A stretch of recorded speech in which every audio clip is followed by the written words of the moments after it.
All right, peace world. It's Pappy Camara Freeman, Angry Black Man in Therapy, broadcasting live here on We Act Radio. We are headquartered in the brick and mortar studio in Anacostia, the radical side of Monarchy Avenue in Washington, D.C. But like most of you, we are not in the studio. We are not going to work. We are working from home because it has changed. It has changed. And because it has changed, we need to acknowledge that the entire structure of so many cities around this country and around the world, economic has changed. Downtown does not look the same. This crisis has created an opportunity for all of us to do something more, because we've been far too long subservient to what we was taught to be what was normal, and normal wasn't working for everybody. So we're breaking that mold. And in the words of Beyonce, you can't break our soul. So honored to be here with so many important guests here today, because art is a weapon, and we need to make sure that we sharpen our tools. And this young man has so many sharp instruments. And I just want to say thank you for the work that he's doing, because I think that playwrights are the forecasters for the future. And I think he's making folks like ancestors like August Wilson proud. By making sure that his work is relevant today. So I want to make sure that we give some flowers to this young lady that's bringing his work to light. This is an international endeavor, and please be right here. Give a warm welcome from We Act Radio to this young lady. Please introduce yourself and tell them where you are calling from. Okay, thank you so much for having me on. My name is Inem Richardson. I am based out of Ouagadougou, also known as Ouagadougou, the capital city of Burkina Faso. I'm at the Thomas Sankara Center for African Liberation and Unity, which is a Pan-African lending library / political education center, where we've been doing a lot of children's programming recently, largely inspired by the work that Obi Egbuna Jr. is doing in the snakes, but also around the world with the African children. So he wants to give me the credit, but I think it's shared because he's really helped a lot. So we've done children's theater. We've done political education, like Pan-African after-school programs for kids.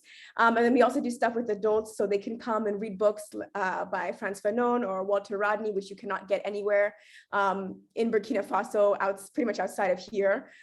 So that gives you like a little idea of our work and what we're up to in Burkina Faso, in the land of upright men, the people of integrity, Burkina Faso. Well, Thomas Sankara is one of my heroes, and he was one of the stand-up African leaders who was a Pan-Africanist and was assassinated by CIA. And he says that, comrades, there's no true social revolution without the liberation of women. And that come to mind when I'm just hearing you speak. But tell me, why is this particular production of significance to you? And why is it significant to those who are outside Burkina Faso? So the play that we did was a tribute to Thomas Sankara and Kwame Nkrumah. And I think there's so much that I could touch on here. For one, Thomas Sankara is, of course, considered like the national hero of Burkina Faso. He's very well known out here as being, this country is like the identity, so much of it is shaped by the revolution that he led in the 80s. But I really like this play because it connects the struggle here to the one next door in Ghana, which is a little less known out here. People don't know as much about Kwame Nkrumah. So it's really great that, we're through this play, we are educating people about not just their like very local history, but the continent's history, crossing these colonial borders, Ghana, Burkina Faso, and then also paying tribute to these two great African ancestors who worked to unify the continent together. So that's what really drew me to the play. I know one of the things that inspired Obi Egbuna Jr., and he can talk about them himself, is both Thomas Sankara and Kwame Nkrumah had Young Pioneers programs for the children of the countries. We have somebody who is a former member of the Young Pioneers program here in Burkina Faso that works with us at the Thomas Sankara Center and has talked to the kids about his experience during the revolution. So it's really great that, we get to draw from this legacy, the revolution. You touched on women's emancipation, which was a huge aspect, but there's also the way that the children and the youth were at the forefront of it, which I think is very special. And yeah, it's something that I think gets a little more overlooked sometimes. All right. Ready for the Revolution is a virtual children's play written by Obi Egbuna Jr. in recognition of the 100th birthday of Seku Ture and the 50th anniversary of Dr. Kwame Nkrumah passing, also CIA inspired, and also the 30th anniversary of the Day of the African Child. Ladies and gentlemen, boys and girls, brothers and sisters, friends and enemies, I introduce to you Obi Egbuna. Are you muted, brother? Okay, yeah. All right, cool.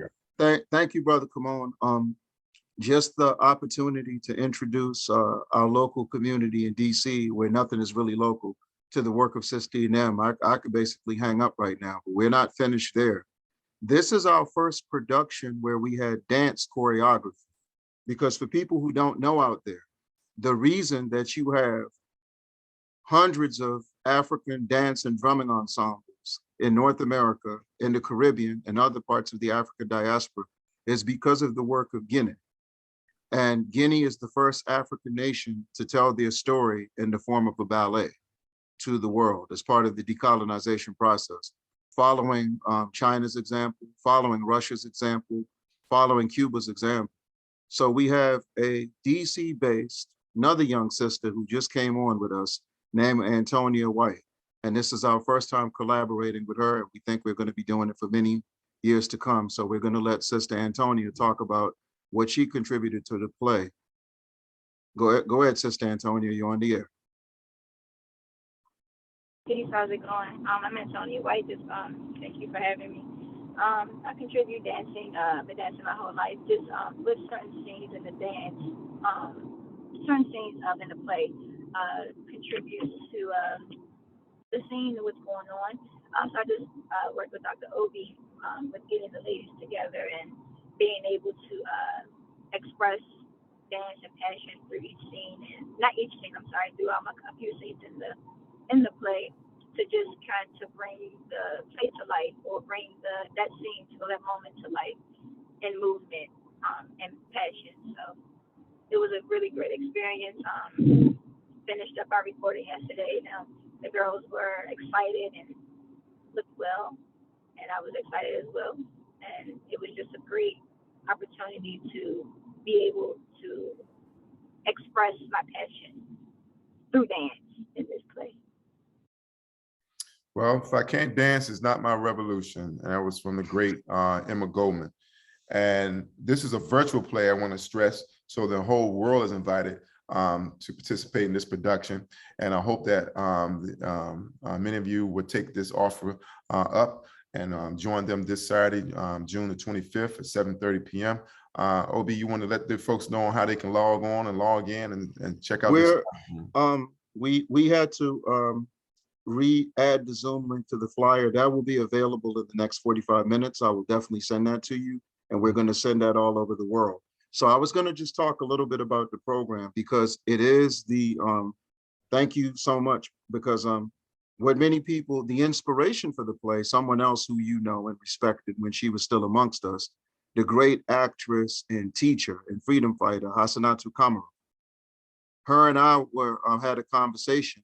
And for years, Brother Kamon and listeners, if those of you who ever had conversations with Kwame Ture, the Pan-African giant, he would answer the phone ready for the revolution. So she thought that that's what he came up with that.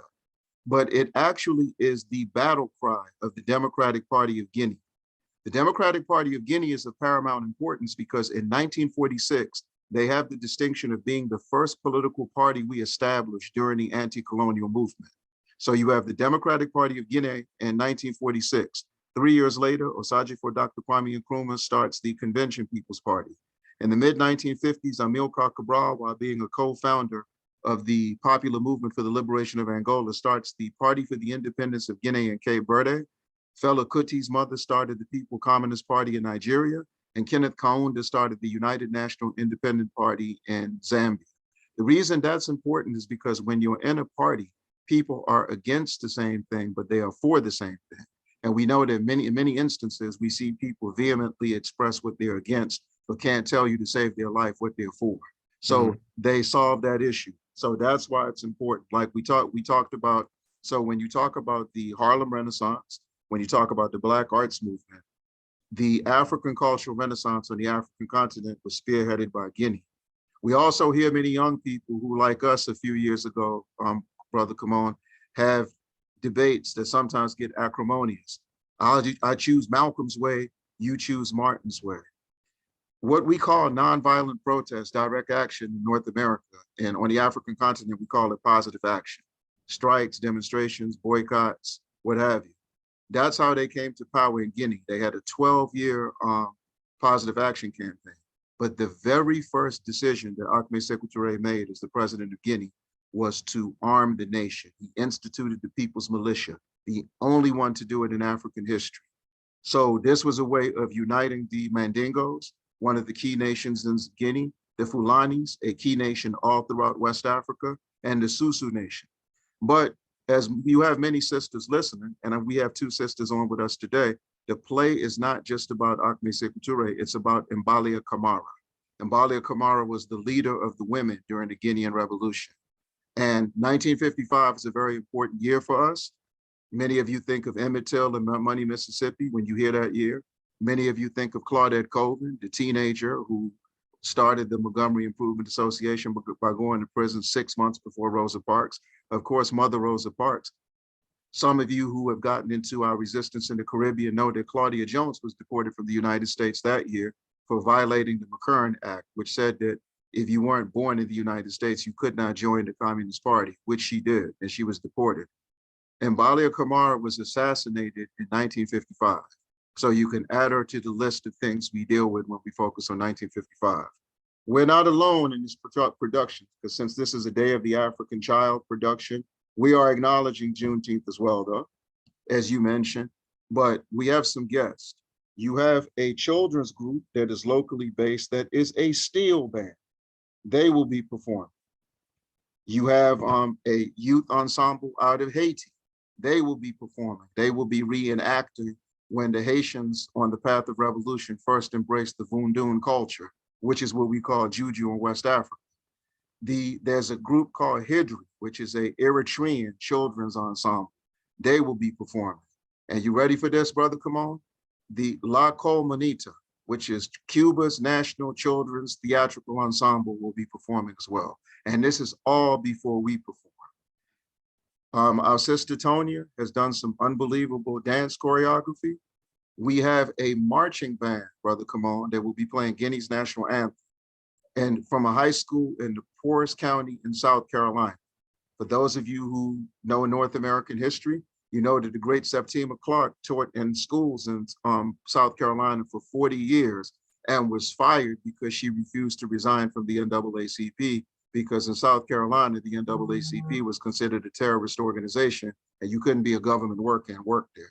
So we've got children. NAACP was considered a terrorist organization. Yes, yes. By whom? By the United States government. The same United States government that considered Nelson Mandela, Madiba of the African National Congress in South Africa during the apartheid regime, a terrorist. Yeah. I just want to clear the record. No, brother, come on. All the way up until his last 2 terms as president. They didn't lift him off that list until his second presidency finished. So the whole time they were using him as a parade float. They still had him on the terrorist list right next to Assata Shakur. No question about that. But so yeah, so we're coming with Cuba, we're coming with Haiti, we're coming with Eritrea, and we're coming with some young children. The name of their group is called CARE. And they've performed with us before. They are unbelievable, a children's steel band. And for those of you who don't know what steel band music, it's a form of percussionism that we jump-started in the Caribbean, where you take metal steel and you make some harmonious music. So they will be performing. They happen to be based locally. So we're really looking forward to this production like you are. So that's what we have coming. Things will start at 7:30. We will send you the Zoom link as soon as this is over. And because we had to make, and we have some children from the Nkrumah school, the People's School. in Ghana. This is a school run by one of my old comrades, Akili Seku, where, you ready for this? The whole curriculum is centered around Osaje for Dr. Kwame Nkrumah's books. The only school in Ghana doing that at the moment. So their children will be performing a poem. Oh, and we have poetry in this poem. So you're going to have some children. There are 2 poems for the play. One is called Ready for the Revolution, and another one called Mother of the Nation, about Mbale Camara. You will hear children recite it in French, in Spanish, in Patois, and Arabic, and of course, colonial English. So that's what we got going on Saturday. And, you know, we're happy that you gave us the opportunity to just share what we're doing with the community. Absolutely. And for those who just joined us, you're listening to the words of Obi Egbuna Jr., and it's Ready for a Revolution. It's going to be a virtual children's play that he's wrote. It's going to be a worldwide premiere this Saturday, June 25th at 7:30 p.m. You will be able to get more information right here on We Act Radio. And Farafina Khan is performing. They showed us love. DC's own. And yes, and the other group I talked about, their name is CAFE, Cultural Academy for Excellence. And our co-sponsors are the Thomas Sankara Center in Burkina Faso, the Zimbabwe Cuba Friendship Association, DC's own Sankofa Home Collective, Black People United out of Calgary, Alberta, Canada, and the Socialist Citizens Working to Save Haiti, which is one of the growing grassroots movements in Haiti, where the children come from that will be performing the play. So because we're using the Day of the African Child banner, we had to incorporate African children from all over the diaspora and definitely on the continent as well. Well, for those who are here in the DMV, you may have heard or attended something in the Water Festival by Pharrell Williams this past weekend. And I had a personal issue with the brother because he got on top of a giant video wall. And while he was thanking everyone, he said, "Thank you to the city of Washington, D.C., and thank you to the FBI and to the CIA." And I lost it. I left. I was like, and people didn't understand why there was such an egregious statement, because this brother clearly does not know what the work of the CIA has done, from taking some of my greatest leaders off the stage. They took Patrice Lumumba and chopped him up in little pieces and put him in an acid box, and the only thing was left was a tooth. This is the work of the CIA, and that's why we have to make sure that we speak unequivocally, not only truth to power, but we have to draw a line in the dirt even amongst ourselves, that those who continue to carry the water, as they say, for those who are working against us. You'll join here today again with Obi Egbuna, and I want to bring in some of the words of Thomas Sankara, another fearless African warrior that was taken off the stage. His words of imperialism is that imperialism is a system of exploitation that occurs not only in the brutal form of those who come with guns to conquer territory. Imperialism often occurs in more subtle forms: a loan, food aid, blackmail. We are fighting this system that allows a handful of men on earth to rule all of humanity. And we call them billionaires now. So why did you choose a play to do your fighting? Oh, well, I mean, you know, we can, because if you're going to have a cultural army, you need a cultural army to wage cultural warfare. And we use the definition of culture that Ahmed Seku Ture did. He said, culture is the sum total of material and spiritual values obtained by humanity throughout its history. So what that means is our fighting spirit in Africa is very strong. The play will begin with Seku Ture's grandfather. For people who do not know, he was the grandson of Al-Mami Samori Ture, who led the first armed resistance against the French in Guinea and was hung. So, and Seku Ture was expelled at 14 years old from school for organizing a food strike. So after that, he just dedicated himself to revolutionary change. So in our play we did that was performed, and our play about Osaje for Dr. Kwame Nkrumah and Thomas Sankara, Assisting them, said they performed that earlier this week in Burkina Faso as part of this. We have another play that's being performed by children in Haiti called Dim Parsley. And what that means in Creole is, let me hear you say parsley. And that's about the Parsley Massacre in the 1930s, where the CIA US-backed dictator, General Rafael Trujillo, his death squad, his police force, embarked on a campaign to stop the Haitianization of the DR, the Dominican Republic. So they would round up Africans and make them say the word parsley. And based on the way that word rolls off your tongue, you could hear if someone had a Spanish accent. If they had a Spanish accent, they knew they were born in the Dominican Republic, and then they just beat them up and send them home. But if they had the French accent, they knew they came there for Haiti, and they were executed on the spot. And thousands of Africans were executed in the 1930s in the Dominican Republic because of this campaign. So we have that play going on while this one about Seku Ture is going on. But Thomas Sankara stood out because the first decision he made was he expelled the food-based NGOs from Burkina Faso. He said, "He who feeds you controls you." The inspiration for that comes from Ahmed Seku Ture and the Democratic Party of Guinea rejecting the referendum of Charles de Gaulle. And Charles de Gaulle said that no country in Francophone West Africa was ready for independence. It would have to be a gradual process. The same way we were told that segregation would end gradually. The same way we were told our captivity and displacement would end gradually. So Guinea took the challenge of rejecting the referendum. And de Gaulle they say he took the telephones from Guinea, the teachers, the nurses, the doctors, the accountants. They said he even took the toilet paper, not just the toilets, and said, "Wipe your own free behinds." And Guinea accepted the challenge. So this is a story of self-determination as well. And what this does is the reason we do these type of plays, Brother Kamon, listeners, because we want our children to recognize we must go from celebrating resistance to continuing resistance. Because when you're just celebrating resistance, all you're doing is tipping your hat to someone who had more courage than you and was willing to make the ultimate sacrifices for us collectively. But if you use their stories and you use their experiences and you use their contributions to be inspired to get on this front line and embrace this front line like a mother embraces their newborn child, then we collectively will be better. Ooh, like a mother embraces a newborn child. Wow. So the reality is that for all those who have given so much, given their lives, us celebrating them is not enough because we're not even willing to risk our lifestyle, let alone our lives, to do the same. That is heavy. And we need to chew on that and make that a personal challenge to each and every one of them. And Mbalia Camara was assassinated by a traditional chief, because what her message to the people of Guinea was that she said, the colonialists have nothing coming, to use our DC language, nothing coming, right? Unless the chiefs help them and cooperate.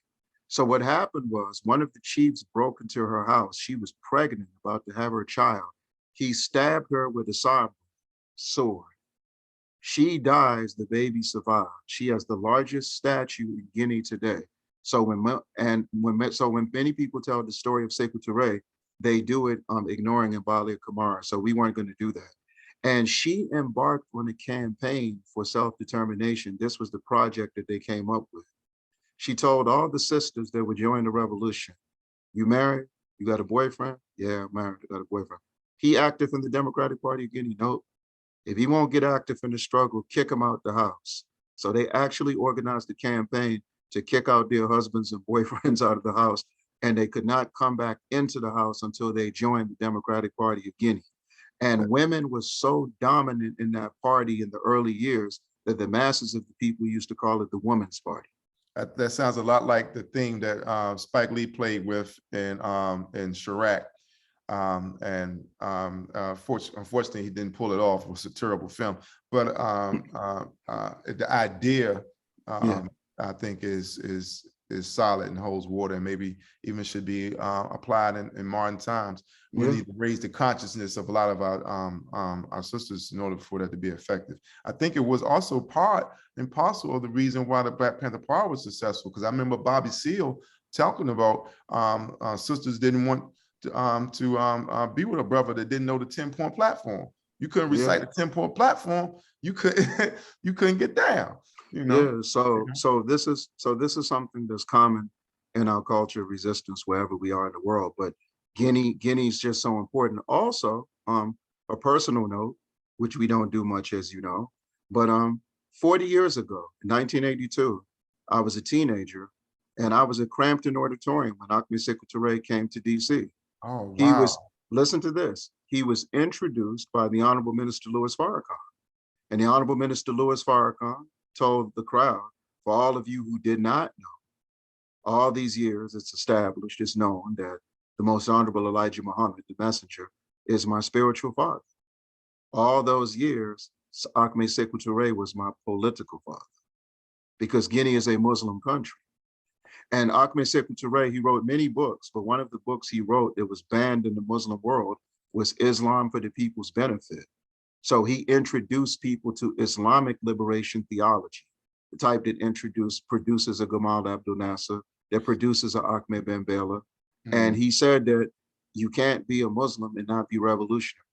You can't be a Muslim and not be socialist. You can't be a Muslim and not be a freedom fighter, because the main tenet of the Quran is the Fatiha, the eternal struggle between good and evil. What do you choose as a Muslim? And then he went into this whole aspect of cultural tolerance that all non-African religions that Africa has given life to must respect. So he said he will pray towards the east 5 times a day, but it doesn't have to be in Arabic. It can be in one of the 5,000 languages that our ancestors produced. He said he's a Muslim, but he might not wear the Jolly Bear. He will wear Guinean traditional clothing. He will wear the buba. He will wear the other traditional clothing. And he has just as much of a right to declare Allah the leader of the world as other devout Muslims do. So he said Muslims have a challenge to practice cultural tolerance. Christians have a challenge to practice cultural tolerance, and other non-African religious spiritual systems that we've incorporated into our everyday experience and given life to, because as all Muslims know, it was an African named Bilal who wrote the Quran out word for word, because the Prophet Muhammad was a functional illiterate. So Seku Ture was able, Seku Ture should be remembered for saving Kwame Ture's life. And for those of you who didn't know, Stokely Carmichael changed his name to Kwame Ture in recognition of Osagyefo for Dr. Kwame Nkrumah and Ahmed Seku Ture. And if it wasn't for Seku Ture doing that, Kwame Ture wouldn't have made it out the 60s. He'd be next to Medgar Evers. He'd be next to Malcolm. Yeah, let's back up to Martin. How did he save his life? Because that's news to me. So I know because our audience. He came to see Osagyefo for Dr. Kwame Nkrumah after he was overthrown by the CIA and British intelligence on February 24th, 1966. Seku Ture brought him to Guinea and made him the co-president of Guinea. So Nkrumah was using that platform to have different people come to Guinea. My father went to Guinea to see him. Kwame Ture went to Guinea to see him. And so they both told Kwame, things don't look good in the United States. You got Ramsey Clark trying to put you away for 100 years, blaming the rebellions on you from 1965 to 1968. You have entities in the Panther Party that don't understand your growth and revolution. This could end bad. Come home, son. Fight at home. And Ho Chi Minh, leader of the Vietnamese Revolution, articulated the same sentiments to him. You belong in Africa, son. So he eventually ends up living in Guinea the last 31 years of his life. So for people who know Kwame Ture as the national chairman of SNCC, they should know that history. If they know him for helping start the original Black Panther Party in Lowndes County, they should know that. When he became the honorary prime minister of the Black Panther Party, you had, he started 46 chapters, branches of the Black Panther Party. People should know that. And then, and everyone knows his time on the Central Committee of the All-African People's Revolutionary Party, which comes from Osagyefo for Dr. Kwame Nkrumah's book, The Handbook of Revolutionary Warfare. But what many people don't know is the last 10 years of Brother Kwame's life, he was on the Central Committee of the Democratic Party of Guinea. And when he died, he became the head advisor.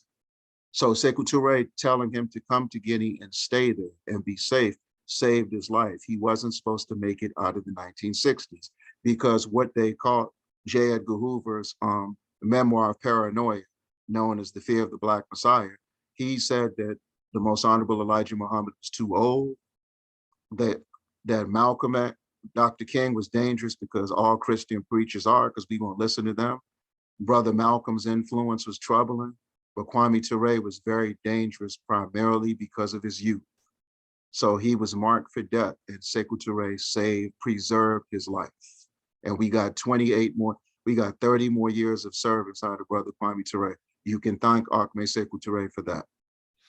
Well, we've heard some names that may cause some people to cringe here and clutch their pearls, if you will, because we said the names of Ho Chi Minh favorably. We said the names of Brother Minister favorably. And this is what Seku Ture had to say about who the colonializer likes. He said, when you are praised by the colonialists, it means that you are bad for your people. When they say you are bad, it means that you are good for your people. The day they say I'm good, that means I betrayed you. Okay.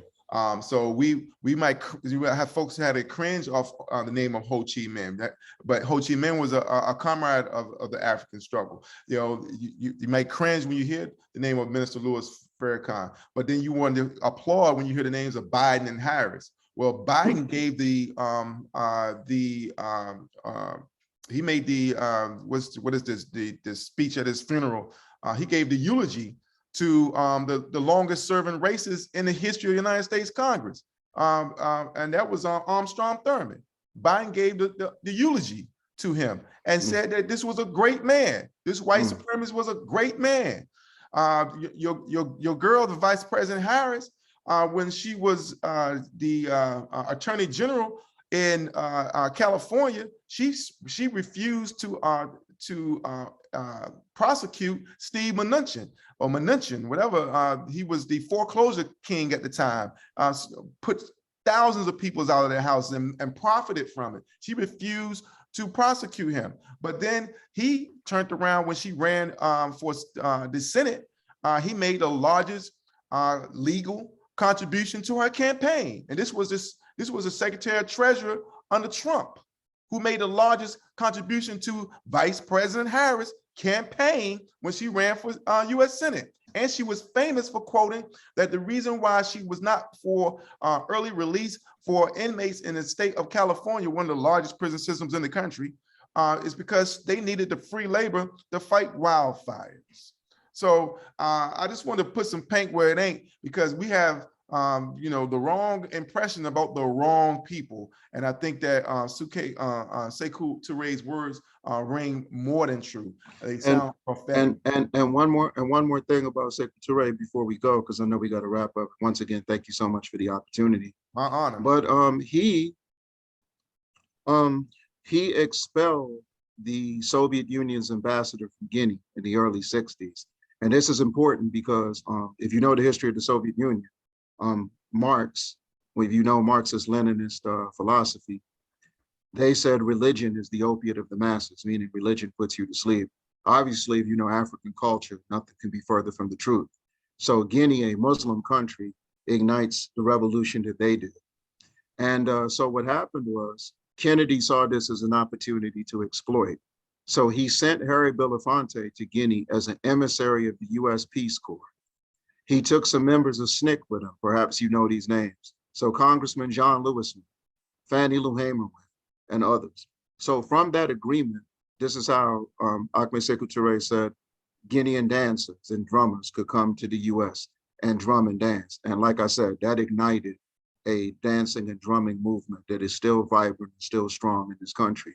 It produced the Antonia Whites. It produced the Nkenji Cunninghams. It produced the Mahere Kita Edwards and other great younger people who have touched the hearts and souls of our children with their immeasurable talents. So that's another aspect. Also, you would love this, Kamon. Seku Ture led the fight in Africa for the United Nations Resolution 3379, Zionism is Racism, that existed all the way till '92 when the Bush administration got it overturned. So Guinea was at the forefront of that. And this year, I'll end on this note.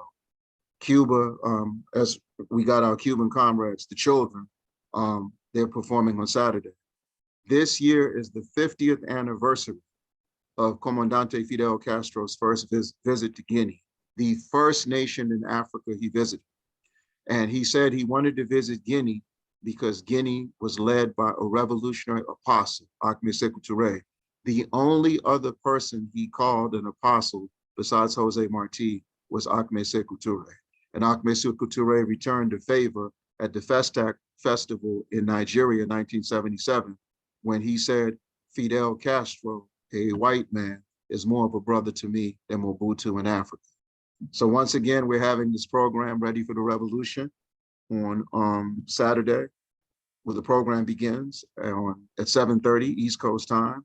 You will see the children's ensemble out of Eritrea, the home of Emmaus Eshadam, you know as Nipsey Hussle, Tiffany Haddish. You will see a group out of Haiti. You will see some children perform from Ghana. You will see Cuba's own La Colmanita perform before we do our play, Ready for the Revolution. And this is our 31st live performance, and this is our 25th production that we've written. And as we mentioned earlier, we have a play in Haiti that will be performed, that hasn't been performed in the US. And the young sister that was on, named Richardson, 24 years old, who started the Thomas Sankara Center in Burkina Faso. They performed our play about Osagyefo for Dr. Kwame Nkrumah and Thomas Sankara. So long live Nkrumah on his 50th anniversary of his transitioning. Long live Ahmed Seku Ture, that turns 100 years old. Long live the African child. And happy Juneteenth to all of you who are using it as a platform to bring clarity and accuracy to what that really symbolizes. So we thank you, brother. Come on. Absolutely. I got one more question for you before we get out of here. You made a very important statement. You said that so often that we are very clear on what we're against, but we're often not as clear on what we are for. I wanted to share with you a quote from Milton Friedman, who was not a friend of the progressive community by any stretch of the imagination, but even a broke clock is right 2 times a day.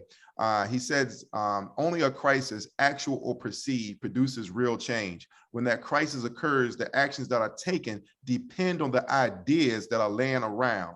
That, I believe, is our basic function, to develop alternatives to existing policies, to keep them alive and available until the politically impossible becomes the politically inevitable. What is it that you are fighting for in the vein of what was maybe have been deemed politically impossible before, and the reality that's politically inevitable now? What Ahmed Seku Ture and Osagyefo for Kwame Nkrumah were fighting for? One unified socialist Africa, with Africans all out of the diaspora playing their role of making that happen, which at this particular moment means addressing the fact that of these 784 million people on the planet that live on $1.90 a day or less, 409 million of them are in Africa. Of the nearly 60 countries that receive least developed country status, where they surrender their economy to the United Nations, nearly 50 of them are in Africa. So what Kwame Ture taught us, that we're products of the richest continent in the world, but we're the poorest people in the world. And the North American born African, the US born African, is 21% of the extreme poor, even though we're 12% of the population. We're 43% of the homeless, even though we're 12% of the population. So the only distinction you have in North America is you're the most comfortably exploited African on earth. But that's not enough of a reason not to come together and take back what is inherently ours in whatever way we can do it. So that's what we are fighting for. And we're not worried about not living to see it. Medgar Evers didn't live to see the voting rights bill signed. He fought harder than anyone else. Amilcar Cabral did not live to see Guinea-Bissau liberated. He fought harder than anybody else. Nat Turner did not live to see the chains and shackles come off our ankles and necks. He fought harder than anyone else. And as Kwame Ture told me when I was 21, the privilege of witnessing victory is a privilege that has not been afforded to many of our most courageous and visionary fighters. So not a problem for us. We serve, and serve some. It sounds a lot like our country in the Middle East with the high standard of living that was conquered by America simply because the leader switched from the euro, switched from the dollar to the euro in exchange for oil, and his country, Iraq, was robbed and destroyed. Just like Muammar Gaddafi was assassinated in Libya, the highest living standard in the continent of Africa, when he switched for trading oil from US dollars to the gold. And they came for him and destroyed his country. And that was under the leadership of Barack Obama, ladies and gentlemen. So this is what we're dealing with. And I think this young brother, we need to applaud him for putting some pink where it ain't and speaking not only truth to power, but taking it to the stage, as George Clinton would say. Take us to the stage, sucker. But Thomas Sankara has the last words here. He says, our revolution is and should continue to be the collective effort of revolutionaries to transform reality, to improve the concrete situation of the masses of our country. Obi, you are doing your due diligence to transform reality, and your next foray into that unknown is Saturday, June the 25th at 7:30 p.m. Ready for the Revolution, a virtual children's play, and that information will be shared with our listeners here on We Act Radio. And I leave you with the closing words. Like I said, we thank you. We hope that what we shared met your satisfaction as a host and your listeners. So, and we're just happy to have the platform to promote. And if there are people who would like their children to become involved in the Mass Emphasis Children's History and Theater Company, they can go to @JREGBUNA, that's the Twitter, @OBIEGBUNA15, that's the Instagram, and old-fashioned email, OBIEGBUNA15@gmail.com. So we'd love to get your children involved if you feel that they are artistically driven. We also have the Mass Emphasis Positive Action and Creativity Youth Brigade, where we do projects centered around their talent. So if they're photographers, if they're video producers, if they're poets, if they're painters, if they're dancers, whatever the case may be. And on January 29th, we started the Mass Emphasis Historical, Educational, and Navigational Institute. And the children doing this play, that's where they come from. So you're going to see children based in Canada, children based throughout the United States, children based on the African continent that are going to be involved in this play. So we thank you once again, bro. My honor. And you said that who opened with Ready for the Revolution? Who answered the phone as a greeting with Ready for the Revolution? Oh, Kwame Ture used to answer the phone that way, and had KRS-One answer his phone. Okay, so KRS-One and Kwame Ture will answer the phone Ready for Revolution. I'm going to start signing off with Ready for the Revolution. And with that, we close. I see you in the whirlwind, brother. Yeah, we thank you. All right.